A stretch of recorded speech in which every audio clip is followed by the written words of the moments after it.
नमस्कार, आदाब। मैं हूं मारिया शकील और आप देख रहे हैं मुकाबला। 2024 के लोकसभा चुनाव सर पर हैं और इसके लिए सभी पार्टियां तैयारियां कर रही हैं। दो तस्वीरें देखिए। एक में प्रधानमंत्री नरेंद्र मोदी रात के 3:30 बजे पार्टी के केंद्रीय चुनाव समिति की बैठक में शामिल होकर वापस जा रहे हैं, जहां उन्होंने चुनाव के लिए उम्मीदवारों के नाम पर चर्चा किया। दूसरी तरफ कांग्रेस के नेता राहुल गांधी अपनी न्याय यात्रा के बीच कैम्ब्रिज यूनिवर्सिटी में दिख रहे हैं, क्योंकि उन्होंने न्याय यात्रा को हॉल्ट पे लगाया हुआ है। बीजेपी ने अपने लिए 370 सीटों का लक्ष्य रखा है और वो इसे हर कीमत पर हासिल करने के लिए कोशिश कर रही है। उसने अपने 195 उम्मीदवारों की पहली लिस्ट भी जारी कर दी है। आज का मुकाबला इसी मुद्दे पर हम जायजा लेंगे कि बीजेपी और उसके घटक दलों की तैयारी कैसी है और दूसरे तरफ इंडिया गठबंधन की तैयारी कैसी है। नेताओं के दौरे और रैलियां चल रही हैं, उसमें कितनी भीड़ जुट रही है। पार्टियों की रणनीति जमीन पर लागू होते हुए दिख रही है, लेकिन वो जो रणनीति है वो कितनी मजबूत है। साथी दलों के साथ गठबंधन कितने पुख्ता हुए और सीटों पर उम्मीदवार तय हुए या नहीं, सब इश्यूज पर हम जायजा लेंगे। इसीलिए आज का सवाल 2024 की लड़ाई, बीजेपी बनाम विपक्ष, किसकी तैयारी जोरदार। हमारे साथ जुड़ रहे हैं अजय उपाध्याय, कांग्रेस के स्पोक्सपर्सन हैं स्टूडियो में, हर्षवर्धन त्रिपाठी जर्नलिस्ट हैं, अदिति फडणवीस सीनियर जर्नलिस्ट हैं, Amitabh Tiwari political strategist, Jayant Ghoshal senior journalist हैं और doctor Shatrupa national spokesperson Bhajpa की। सबसे पहले मैं शुरू करूंगी हर्षवर्धन त्रिपाठी से। किसकी तैयारी कितनी? नहीं, मुझे लगता है मारिया, आपने जो शुरुआत की है जिन दो तस्वीरों से, वो बहुत कुछ कह देती हैं, लेकिन मुझे लगता है कि उससे भी ज़्यादा आज का एक वीडियो दिखाया जाना चाहिए और ये शायद बताएगा कि तैयारी किस तरह की है और उसका इंपैक्ट कितना है। और वो नरेंद्र मोदी के साथ नीतीश कुमार की वो रैली, जिसमें नीतीश कुमार कह रहे हैं कि आप तो आते ही रहते थे, हम ही कहीं इधर थोड़ा दाएं बाएं चले गए थे, अब कहीं जाएंगे नहीं, अब आप थोड़ा बिहार के लिए करिए, आपको सारा क्रेडिट भी देंगे। 400 पार आप जाने वाले हैं मोदी जी। प्रधानमंत्री नरेंद्र मोदी की तैयारी, प्रधानमंत्री नरेंद्र मोदी की ब्रांड इमेज, इसके बावजूद कोई कसर छूटनी नहीं चाहिए, जिसको मैं बार बार कहता हूं, all out politics Narendra Modi कर रही है। भारत की राजनीति में नहीं होता था। नेता कहते थे ठीक है भाई 272 का आंकड़ा है, चलो इससे जितना ऊपर चले जाएंगे वो हमारे पक्ष में है, लेकिन नरेंद्र मोदी का मानना है कि हमारे लिए कुछ छूटना नहीं चाहिए और उनको शायद ये अवसर लगता है कि आज हम उस स्थिति में पहुंच सकते हैं जहां एक समय में कांग्रेस पार्टी थी, जहां कांग्रेस पार्टी को भारत की सत्ता, बिल्कुल 1984 414 सीटें, वो उस तरफ जाने की कोशिश है। हाँ, तैयारी की बात करते हैं, कौन ज्यादा तैयार है। इससे पहले मैं कांग्रेस और भाजपा के प्रवक्ता के पास आऊंगी। पहले मैं एनालिस्ट से समझने की कोशिश करूंगी। अदिति फडणवीस, बैटल रेडी की बात होती है और जब इस तरह की में जा रहे, चुनावी जंग में जाता है कोई, तो अपने जो शस्त्र हैं उसमें उसकी तैयारी होती है। तो भाजपा एक तरफ जो सब लोग को दिख रहा है, दूसरे तरफ इंडिया, और उसी में से एक चले गए नीतीश कुमार, जो आज बोल रहे हैं 400 पार कराएंगे प्रधानमंत्री नरेंद्र मोदी को।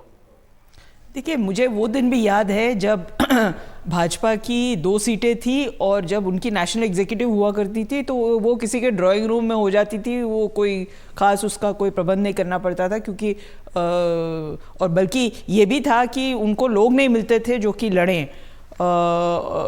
आज ये देखने को आ रहा है, ये आलम है कि लोग भेड़िया धसान चल रहा है कि हमको सीट दो, हमको सीट दो, और इसीलिए कई सीटों का चयन उन्होंने कई कैंडिडेट्स का नहीं किया है अभी तक। बहुत सारी सीटें अभी खाली हैं और उस पर मेरे ख्याल से रस्साकशी चल रही है। निश्चित तौर पर मोदी जी कोई भी सुराग नहीं छोड़ना चाहते हैं, कोई भी ऐसी परिस्थिति नहीं लाना चाहते हैं जहां संशय का वातावरण हो, जहां लगे कि हो सकता है ये भूल चूक में ये सीट रह जाए। ये चीज, लेकिन सवाल है, अगर 195 सीट्स अनाउंस हो चुकी है मॉडल कोड ऑफ कॉन्डक्ट से पहले अमिताभ तिवारी, तो ये भी तो संकेत है कि बाकी जो है ये तो 50% से ज्यादा की सीट हो गई अगर 2019 का कंपैरिजन किया जाए, जब भाजपा 303 सीटें जीती थी।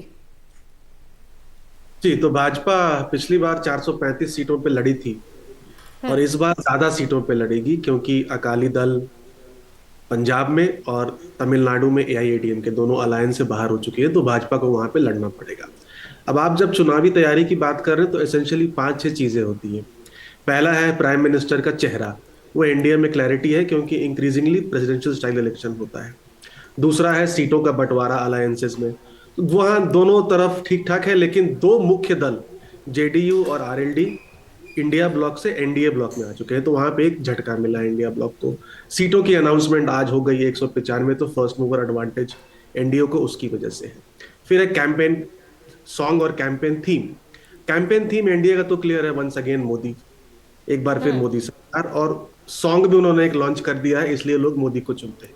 वहां पर कैंपेन थीम की अभी क्लैरिटी नहीं है इंडिया ब्लॉक में, और कैंपेन भी लॉन्च हो गया है क्योंकि कल प्रधानमंत्री झारखंड और बंगाल में थे, आज बिहार में थे। और जहां तक विजन की बात करें तो विजन भी एनडीए का की क्लैरिटी है। इंफ्रास्ट्रक्चर डेवलपमेंट, भारत को नंबर 3 आर्थिक देश बनाना पूरे विश्व में, और 2047 तक एक विकसित भारत का निर्माण का। तो ये 5-6 चीजों पे क्लियरली आज के डेट में एनडीए ब्लॉक जो है वो आगे दिख रहा है इंडिया ब्लॉक के कंपैरिजन। सो जयंत घोषाल, आप क्या कहेंगे? जहां तक चेहरे का सवाल है वो क्लियर है, प्रधानमंत्री नरेंद्र मोदी खुद है सामने। स्ट्रैटेजी का सवाल है वो भी क्लियर है, महिला यूथ पर फोकस है, किसानों पर फोकस है। अगर कैंडिडेट का सवाल पूछा जाए तो 195 अनाउंस हो चुके हैं, उसमें कास्ट बैलेंसिंग भी दिख रही है, SC ST और OBC की भी। तो जो मुद्दे हैं वो फ्यूचरिस्टिक भी हैं और जो नैरेटिव है वो भी सेटिंग हो रही है। दूसरे तरफ बताइए। बिल्कुल, देखिए मारिया जी, आपका तो अनुभव है बिहार पॉलिटिक्स से लेके, मैं तो कहता हूं कि बिहार पॉलिटिक्स पूरा इंडिया का मतलब छवि बोल देते हैं। बिहार से सेंटर स्टेज आपका जो अनुभव है, आप देखिए आज के दिन में नरेंद्र मोदी जी का जो brand equity, this is number 1, और वो globally, not only in India, उनके जो फॉरेन पॉलिसी, उनके जो सफलता और इसके लिए जो मेहनत, और उनके साथ मैं कहता हूं कि जो chief operating officer Amit Shah ji, ये जो डुओ का जो स्ट्रेटेजी है, आप देखिए स्कूल कॉलेज में हम देखे हैं कुछ गुड स्टूडेंट होते हैं, वो कभी अपने आप को ओवर कॉन्फिडेंट नहीं समझते हैं, और छोटे छोटे दल, जो छोटा एक ग्रुप है जो ओबीसी एक वोट बैंक है, बिहार में है, यूपी में है, राजस्थान में असेंबली चुनाव में भी जो घटक दल बीजेपी के साथ एनडीए में था, वो कांग्रेस ने वो एटीट्यूड नहीं दिखाया उनके अपने अलायंस के ऊपर। तो इस समय उनकी जो स्ट्रेटेजी है, एक तरफ जो डेवलपमेंट का मुद्दा है, दूसरी तरफ हिंदुत्व का मुद्दा है, दूसरी तरफ वो सनातनी जो नैरेटिव है, और हर इशू में तो ये जो स्ट्रेटेजी है, और दूसरी तरफ जो प्रतिपक्ष है, जो संभावना था, वो संभावना इंडिया का जो गुड जो बनाया गया था उसका हालत देखिए, पश्चिम बंगाल से लेके बिहार से लेके हर जगह, यूपी में भी ये जो, और कांग्रेस सबसे बड़ी दुखद घटना है, जो मैं तो चाहता हूं कि प्रतिपक्ष स्ट्रांग हो, कांग्रेस की तरफ से जो फ्यूडल जमींदारी माइंडसेट से बाहर नहीं आ पा रहे हैं, और उनके जो मेन असेंबली इलेक्शन के समय उन्होंने सोचा था कि दिख रहा है, एक तरफ इनर्शिया, लेकिन अभी चुनाव में वक्त है, तो कांग्रेस भी ये कहेगी कि हम भी कोशिश कर रहे हैं, हम लोग डिमोरलाइज नहीं है। इसीलिए मैं आपसे पूछूंगी अजय उपाध्याय जी, अपनी तैयारी के बारे में बताएं, क्योंकि बाकी लोगों को तैयारी दिख नहीं रही। देखिए, यदि टिकट घोषणा ही तैयारी है तो सपा और आम आदमी पार्टी ने हम लोगों से भी सबसे पहले घोषणा कर दी है सीटों की, तो इसका मतलब सबसे ज्यादा एज आम आदमी पार्टी और सपा को है, जो इंडिया गठबंधन का साथी है। और यदि फील्ड की बात की जाए तो समुद्र की में मोर पंख लगा के तो हमारे नेता सही में नहीं जा पाए हैं, लेकिन सड़कों पर वो लड़ रहे हैं। और लगभग 2 महीने से आपका भी चैनल कभी कभी जरूर दिखाता है कि राहुल गांधी के न्याय यात्रा में लाखों की संख्या में लोग इकट्ठा होते हैं, और जनता के जो मुद्दे हैं, पंच न्याय, महिला, युवा, किसान, श्रमिक और भागीदारी की जो बात है, जो इस देश में जिस तरह महंगाई बढ़ी, जिस तरह बेरोजगारी से नौजवान त्रस्त हैं और जिस तरह उन पर लाठियां बरसाई जा रही है, जिस तरह आंदोलन कर रहे हैं एमएसपी के लिए किसान, 27 रुपये उनकी आय रह गई और दोगुना आय करने की बात हुई थी। किसान जब आना चाहते हैं तो उनको गोलियों का भी बौछार उन पर किया गया, सबने देखा, आंसू गैस तो छोड़े ही गए। तो इन मुद्दों पर यदि जनता के मुद्दों पर विपक्ष सड़क से संसद तक लड़ रहा है और मुद्दे को तय करने का काम कर रहा है, तो यदि इसको कहते हैं कि विपक्ष जो है कमजोर है, तो जनता के बीच जाने वाला कमजोर और समुद्र में मोर पंख लगा के घुस करके और दिखाने वाला मजबूत है, ये मैं नहीं जानता कि ये क्या है। बस 10 सेकंड सिर्फ। दूसरी बात है, रणनीति की बात करेंगे। हमारे नेता हैं, राष्ट्रीय अध्यक्ष हैं खड़गे साहब, लगातार आए दिन आप भी दिखाती हैं, आए दिन वो रैलियां कर रहे हैं, सभी जगह जाते हैं। ठीक है, मीडिया हम लोग को कम दिखा पाती है, क्योंकि मीडिया में हम कम दिख पा रहे हैं, मजबूरी है मीडिया की भी और शायद बाकी साथियों के भी। लेकिन ये भी सच है कि सभी दलों के, हमारे इंडिया गठबंधन के साथी हर जगह लगातार अपने रणनीति, अपने जनता के बीच, जनता के मुद्दों पर लड़ाई लड़ रहे हैं और जनता के मुद्दों पर ही चुनाव होगा। क्या यह समुद्र में जाने वाला चुनाव होगा? चलिए जनता के मुद्दों इसी पर पहले जवाब दे दे शत्रुपा, और उसके बाद मैं सारे एनालिस्ट से सवाल पूछूंगी। ये जो लिस्ट आई है भाजपा की, उससे रणनीति पर क्या दिख रहा है, किस डायरेक्शन में रणनीति है भाजपा की, वो क्या साफ तौर पे दिख रहा है या नहीं? शत्रुपा, आप इसका जवाब दें कि युद्ध तो जो हो रहा है या चुनाव जो होगा वो समुद्र में तो नहीं होगा। नहीं, समुद्र पे तो नहीं होगा, लेकिन पूरा देश भर में होगा, और देश का 3 समुद्र तो है ही। अजय जी का मैं क्या ही जवाब दूं, मैं पूरा का पूरा एकदम जवाब दे देती हूँ। हमारे पास 3N है। हमारा नेता है जो एकदम जगत में, पूरा यूनिवर्स में नॉट ओनली एक्सेप्टेड, माने पीपल स्वेयर बाय हिम, उनको बुलाया जाता है इंटरनेशनल नेगोशिएशन के लिए। तो आगे इनको अगर जल रहा है तो मुझे समझ में आता है, मुझे दया आती है इन लोगों के ऊपर। दूसरा है हमारा नियत। हमने हमारा 10 साल में पूरा का पूरा ये साबित कर दिया कि हमारा नियत है ठीक से सुशासन करना, एवं हर किसी का जो हमने जो प्रॉमिस किया था, हमारा मैनिफेस्टो में जो भी प्रॉमिस हमने किया था 10 साल में, वो हम ज्यादा के ज्यादा हम पूरा किया है एवं आगे करेंगे।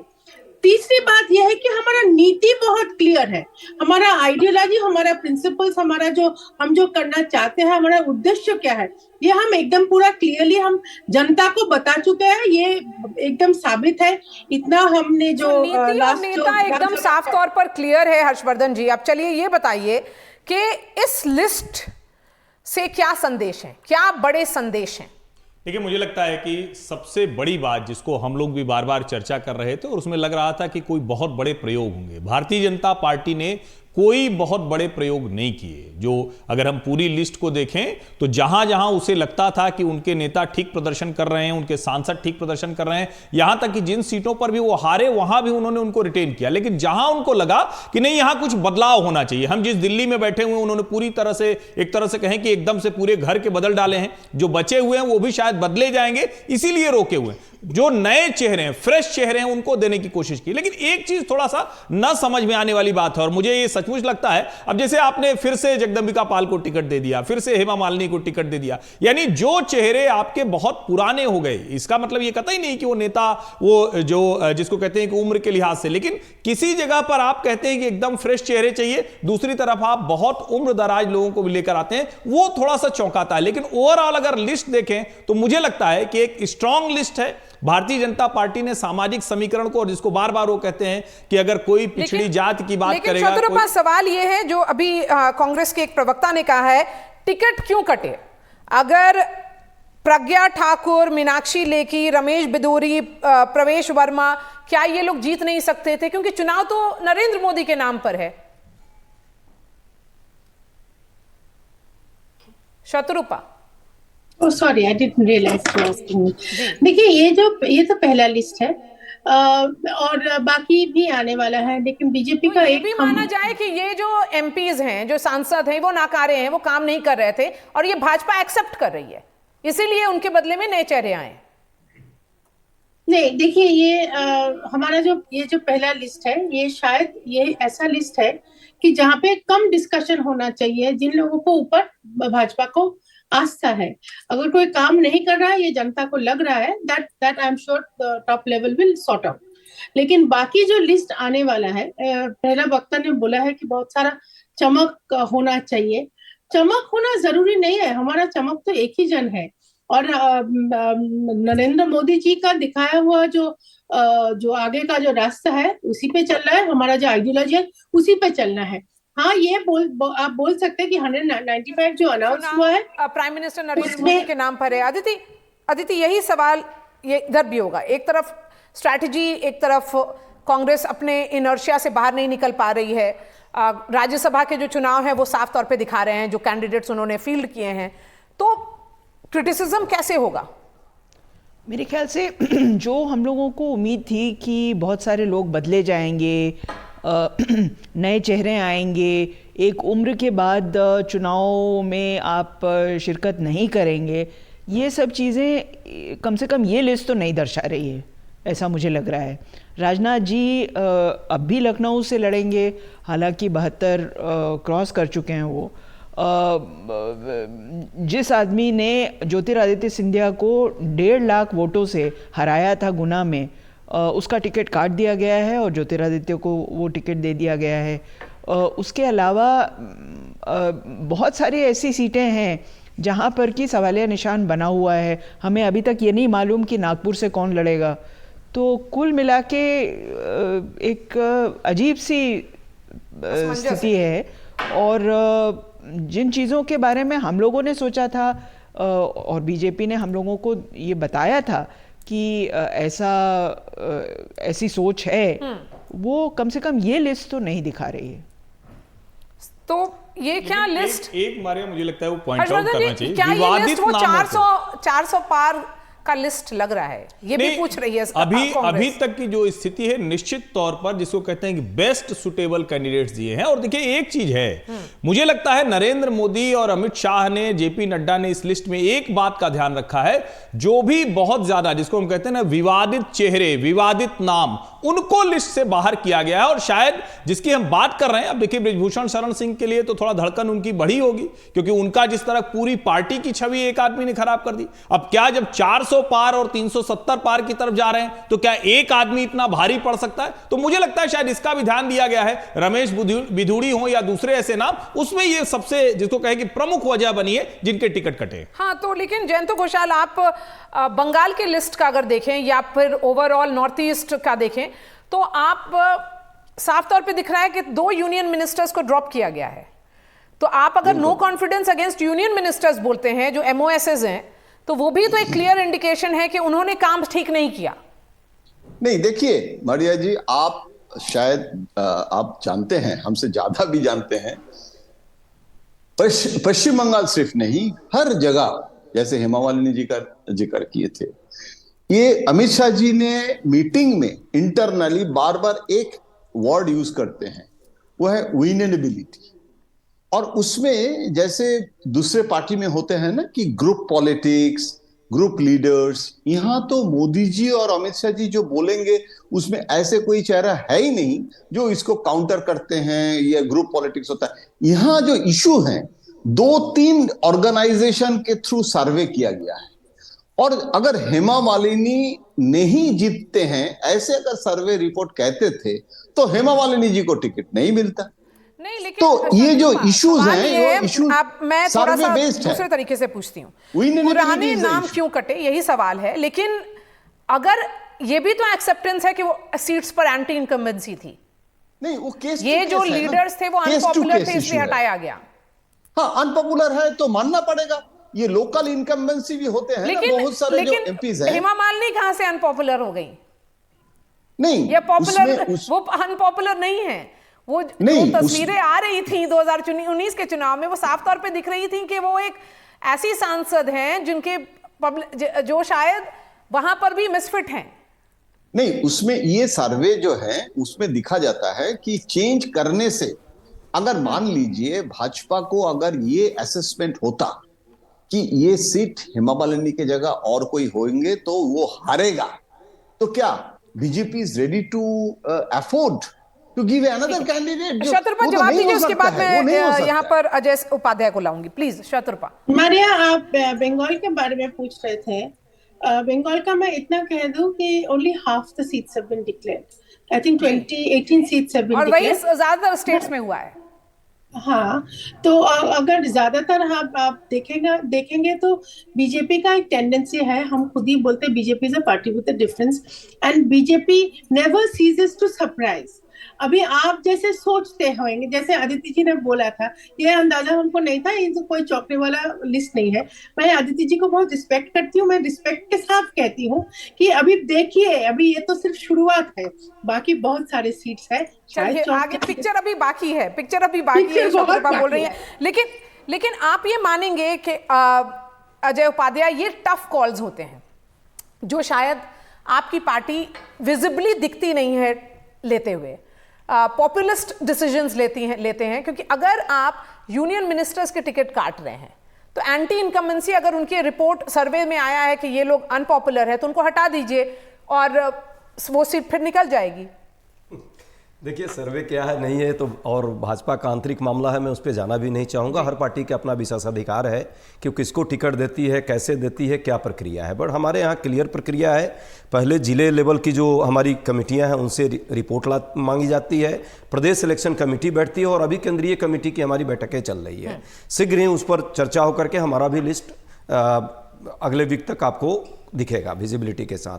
टिकट काटने और नहीं काटने का प्रश्न नहीं है, प्रश्न ये है कि जनता के बीच आपने काम क्या किया, और ये तो पूरा परफॉर्मेंस प्रधानमंत्री जी के भी आप पर है। सबको पता है एमएलए एमपी और मंत्रियों का इस सरकार में क्या औकात है, कुछ नहीं है। दो लोगों की सरकार चलती है, दो लोग ही टिकट देते हैं, दो लोग ही चुनाव लड़ते हैं, दो लोग ही लड़ाते हैं। अजय, आप क्या ये कांग्रेस इस बात के लिए इस बार तैयार है कि जो चुनाव होगा उसमें जो स्टेट्स में खेमे हैं, जो फैक्शनलिज्म है, उनकी नहीं चलेगी?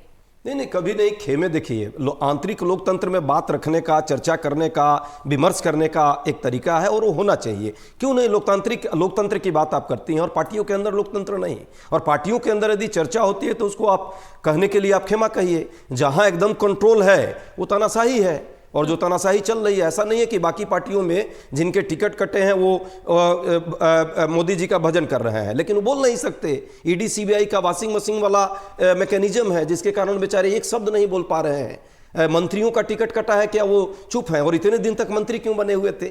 यदि वो उस लायक नहीं थे, परफॉर्मर नहीं थे, तो उनका नहीं होना चाहिए था, उनको हटा देना चाहिए था। अभी भी मंत्री बने रहेंगे और टिकट कट गई उनकी। मीनाक्षी लेखी का टिकट कट गया, वो अभी केंद्रीय मंत्रिमंडल में तो है।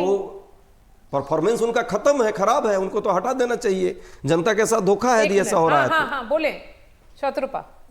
जी, देखिए, ये व्यक्तिगत रूप में किसका टिकट कटा है ये मेरा बोलना उचित नहीं होगा, लेकिन ये वॉशिंग मशीन थियरी जो ये लोग बोलते हैं, इसका मैं कस के मैं विरोध करना चाहती हूँ, क्योंकि वॉशिंग मशीन इन लोगों को लगता है। अमित शाह जी ने, माननीय स्वराष्ट्र मंत्री, होम मिनिस्टर ने पार्लियामेंट में खड़े होकर बोले हैं कि किसी के ऊपर जो एक्शन चल रहा है वो नहीं रुकेगा। तो इसलिए वॉशिंग मशीन का तो कोई थियोरी ही नहीं है। इन लोगों को अच्छा लगता है बोलने को, बोलते जाए, लेकिन जनता को मालूम है कि वॉशिंग मशीन हम नहीं चलाते हैं। अगर किसी को लगता है कि हमारे आइडियोलॉजी इतना अच्छा है, आइडियोलॉजी के साथ वो लोग जुड़ना चाहते हैं, तो हमारा दिल ओपन है, हमारा खिड़की खुला है, दरवाजा खुला है। हमारा आइडियोलॉजी के साथ अगर रहना हो सके तो रहेगा, उन लोगों को भी उन्नति होगा। तो अगर कोई हमारा जो आइडियोलॉजी है उस अनुसार नहीं चल सकते हैं तो वो चलते बने, लेकिन ये ऐसा मैं नहीं बोल सकती हूँ कि किसी का इंडिविजुअली आदर्श घोटाले मैंने आपको बहुत धैर्य से सुना, मैं ऑनलाइन हूँ, ये तो थोड़ा आप कौन सी रणनीति है, कौन सी नियत और बाकी मीनाक्षी लेखी का जो बात है, ये मैं ऐसा इंडिविजुअली बोलना उचित नहीं होगा। ऑनलाइन है इसलिए थोड़ा सा लैप्स है। जी बोलिए। वर्सेस में लगा दिया इसलिए। हाँ, ठीक है। Thank you Maria. नहीं तो एक मीनाक्षी लेखी के बारे में अगर आप बोलेंगे तो ये मेरा अभी तक बोलना उचित नहीं होगा, क्योंकि दिल्ली में और भी सीट्स बाकी है और बहुत सारी सीट्स। और ये भी है कि जो अभी सीट्स अनाउंस हुई हैं 5 दिल्ली से, उसमें 4 जो सिटिंग हैं उनको ड्रॉप किया गया है और 1 मनोज तिवारी को बस रिपीट किया गया है। इसी बात पर एक छोटा सा ब्रेक लेते हैं और किसकी तैयारी जोरदार चल रही है वो साफ तौर पे दिख रहा है, लेकिन क्या तैयारी, जैसा कांग्रेस कहती है, ये बस एक चमकता हुआ बुलबुला है और जो ज़मीन है वो हकीकत कुछ और है। चलिए इस पर चर्चा करेंगे एक छोटे से ब्रेक के बाद।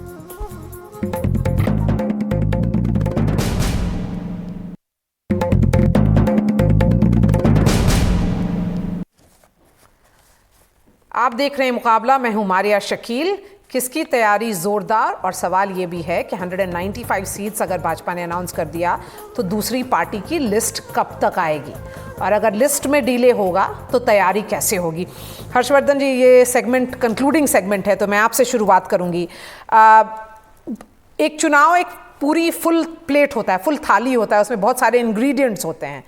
एक तरफ इंग्रेडिएंट्स की पिक्चर क्लियर है, दूसरे तरफ अभी तक सवाल ये भी नहीं है कि नैरेटिव क्या है। क्या मोदी को हराओ एक नैरेटिव बन सकता है पूरे ऑपोजिशन के लिए? नहीं, इसको बड़ा अच्छा आपने कहा। मैं तो ये कहूँगा कि भाजपा ने तो पूरी थाली परोस दी है। सबको पता है कि भैया ये अच्छा वाला खाना भी है, स्टार्टर भी अच्छा है, अच्छा डिजर्ट भी है, सब कुछ बहुत अच्छा है। उधर अभी सब कुछ पक रहा है, सब कुछ अभी किचन में है। ये भी नहीं पता कि आप क्या देने वाले हैं, क्या आप खाना देने वाले हैं, क्या उनको नाश्ता देने वाले हैं। पब्लिक के सामने कोई एजेंडा नहीं है, कोई विजन नहीं है। और मैं एक बात को लेकर सचमुच आश्चर्यचकित होता हूं, हालांकि कांग्रेस के साथी उस पर कहते हैं कि नहीं आप समझ नहीं पा रहे हैं बात को। राहुल गांधी सचमुच कौन सी राजनीति करना चाह रहे हैं आप ऐसे समय में जब 2024 की देहरी पर हम खड़े हुए हैं? आपको कैम्ब्रिज में कुछ एक एकेडमिक टाइप की बड़ी एलीट टाइप की डिस्कशन करने जाना है, वहां कुछ बता देना है। क्या करना चाह रहे हो भाई? कोई तो एजेंडा होना चाहिए ना। आपकी थाली में अभी कौन कौन सी सब्जी सजी है? हमारी थाली में महंगाई बेरोजगारी दूर करने के लिए और आय की जो समता जिस तरह से बढ़ रही है देश में, उसको कैसे उससे मुक्ति देश को मिले, हम प्रयास कर रहे हैं कि इस तरह की कोई सब्जी बने जिसमें देश को मुक्ति इन चीजों से मिले। लेकिन ममता बनर्जी आपकी सब्जी खाने के लिए तैयार क्यों नहीं है? नहीं, हमारी थाली तैयार है। हम तो ममता बनर्जी आपके साथ क्यों नहीं हुई? ममता बनर्जी भी आ जाएंगी। अब एक प्रश्न तो बहुत सारे पूछे जा सकते हैं कि अभी तक एनडीए की मीटिंग क्यों नहीं हुई। ये तो उन्होंने तो घोषणा भी कर दी सीट की, लेकिन एनडीए का 38 या 36 दल जो भी है, जो कहा जाता है, उसमें से किसने क्या चर्चा की अभी तो कहीं नहीं आया। तो ममता जी यदि नहीं आई है, ममता जी भी आएंगी। आपने देखा बाकी दल, आम आदमी पार्टी और सपा ने सीट भी घोषित की है। हम लोग उस प्रक्रिया में है। मुद्दा ये नहीं है कि आज किसी ने घोषित कर दी या 2 दिन बाद कोई कर देगा। मुद्दा तो ये है कि देश का जो विमर्श का मुद्दा है वो क्या है। क्या महंगाई और बेरोजगारी इस देश में मुद्दा नहीं है? नहीं है तो कोई बात नहीं, मीडिया के साथी बताएंगे। क्या इस देश में जिस तरह से किसानों पर लगातार अत्याचार हो रहा है, आंदोलन को रोकने का प्रयास हो रहा है, एमएसपी नहीं मिल पाया, क्या यह मुद्दा नहीं है? इलेक्ट्रोल बॉन्ड जो इस तरह से फर्जी हुआ, क्या यह मुद्दा नहीं है? ओपीएस का मुद्दा, क्या यह मुद्दा नहीं है? क्या अग्निवीर के नाम पर 1.5 लाख लोगों को, युवाओं को रोड पर रख दिया गया, क्या मुद्दा नहीं? ये सारे मुद्दे कांग्रेस बना रही है। हमारा यही मुद्दा है जो जनता का मुद्दा है। हम समुद्र में मोर पंख पहन करके मुद्दा नहीं बनाना चाहते, हम मजाक देश के साथ नहीं करना चाहते। देखिए, मेरे ख्याल से किसने जल्दी लिस्ट डिक्लेयर की है और किसने लेट डिक्लेयर की है, ये सब गौण सवाल हैं। मुझे नहीं लगता कि आने वाले समय में जब चुनाव की पूरी प्रक्रिया चालू होगी तो ये लोग पूछेंगे कि तुमने इतना लेट क्यों किया हमारा नाम डिक्लेयर करने के लिए। लेकिन मैम उस पर तैयारी तो इम्पैक्ट होती है ना, थोड़ा बहुत। अगर कैंडिडेट को पता है कि हम जमीन पर जा रहे हैं तो, और नया चेहरा है तो उसको वक्त मिलता है तैयारी करने के लिए। यदि नया चेहरा है तो वक्त मिलता है, लेकिन अगर नया चेहरा नहीं है, और मुझे नहीं लगता कि इंडिया अलायंस ने कभी कहा है कि हम 3/4 लोगों को बदल देंगे, हम एक उम्र के बाद लोगों से कहेंगे कि आप नहीं लड़ सकते वगैरह वगैरह। बहरहाल सवाल ये है कि रायबरेली से कोई अनाउंसमेंट नहीं आया है कि कौन वहाँ से खड़ा होगा। नागपुर से कोई अनाउंसमेंट नहीं है कि वहाँ से किसको वो फील्ड करेंगे। ये सब भी सवाल हैं कि क्यों देरी हो रही है। अगर आप इतनी ही जल्दी से अनाउंस करना चाहते हैं तो ये सीटें तो इन पे कोई मतलब खींचातानी तो है नहीं, इनको भी अनाउंस कर देते आप। चलिए जयंतो घोषाल, आपसे पूछेंगे कि इसमें क्या क्या इंग्रेडिएंट्स हैं और इस थाली का सबसे अच्छा रूप या टेकन फॉर ग्रांटेड क्या एस्पेक्ट है? देखिए, मैं 2 बिंदु में बात करना चाहूंगा। एक है, कांग्रेस में एक उल्टा स्थिति हो गया है। मैं अजय उपाध्याय जी को सम्मान करता हूं, बहुत अच्छा स्पोक्स पर्सन है, लेकिन कांग्रेस में जैसे मान लीजिए अशोक गहलोत, सचिन पायलट, जो भी पुराने मतलब ओल्ड स्कूल पॉलिटिशियन चुनाव लड़ने के लिए तैयार नहीं है।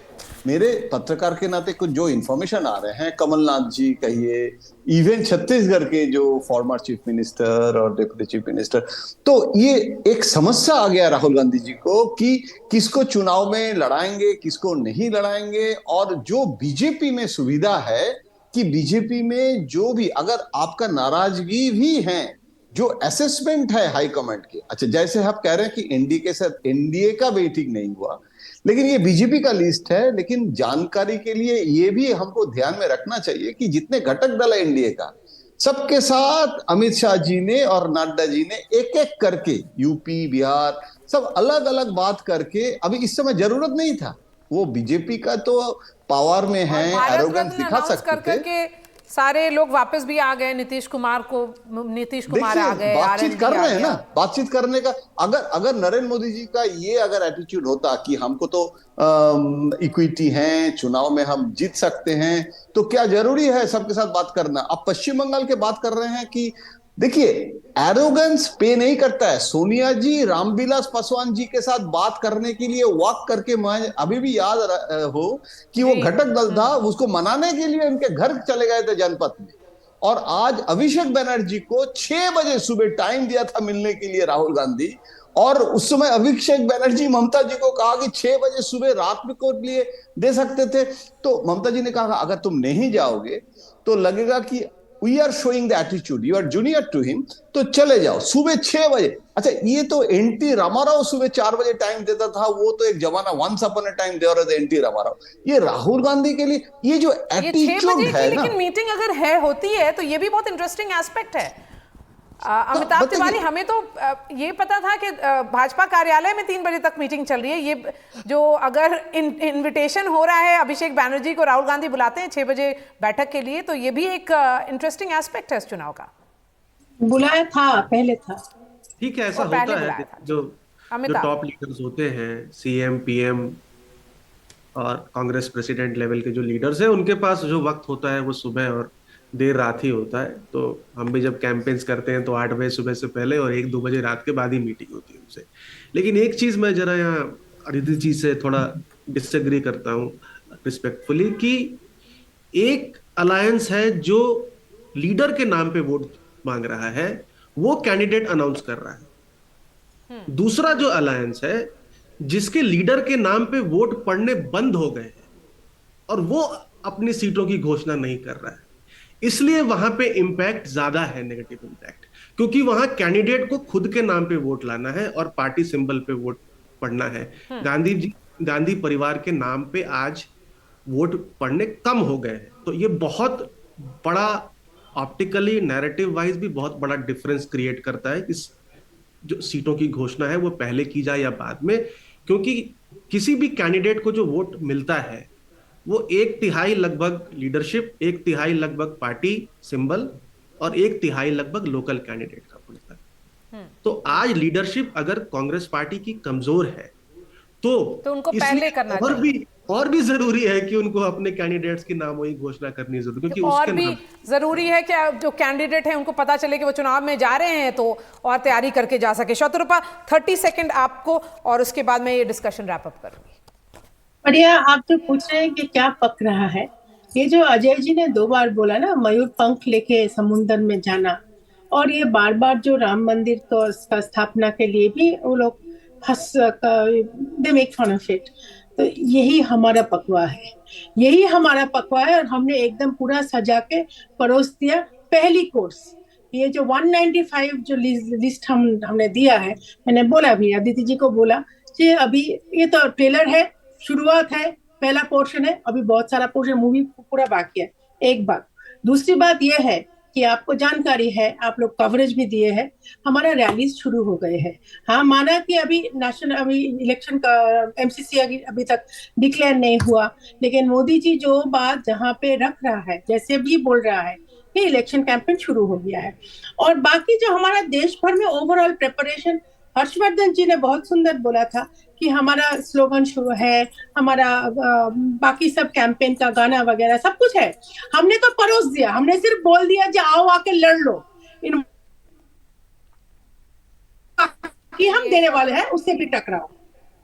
चलिए Shatrupa, thank you so much for joining us. Harshvardhan Tripathi, Aditi Fadnavis, Amitabh Tiwari, Jayant Ghoshal और शत्रुपा, इस मुकाबला में बस यहीं तक। अगले हफ्ते फिर से हम आएंगे एक नए इशू के साथ और फिर मुकाबला करेंगे। शुक्रिया।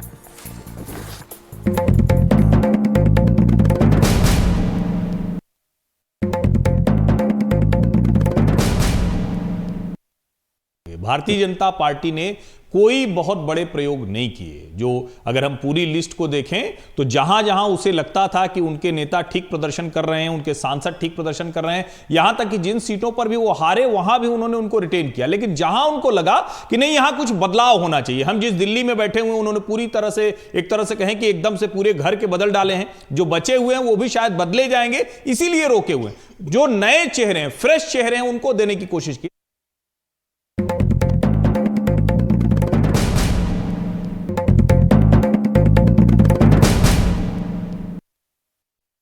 जो हम लोगों को उम्मीद थी कि बहुत सारे लोग बदले जाएंगे, नए चेहरे आएंगे, एक उम्र के बाद चुनाव में आप शिरकत नहीं करेंगे, ये सब चीज़ें कम से कम ये लिस्ट तो नहीं दर्शा रही है, ऐसा मुझे लग रहा है।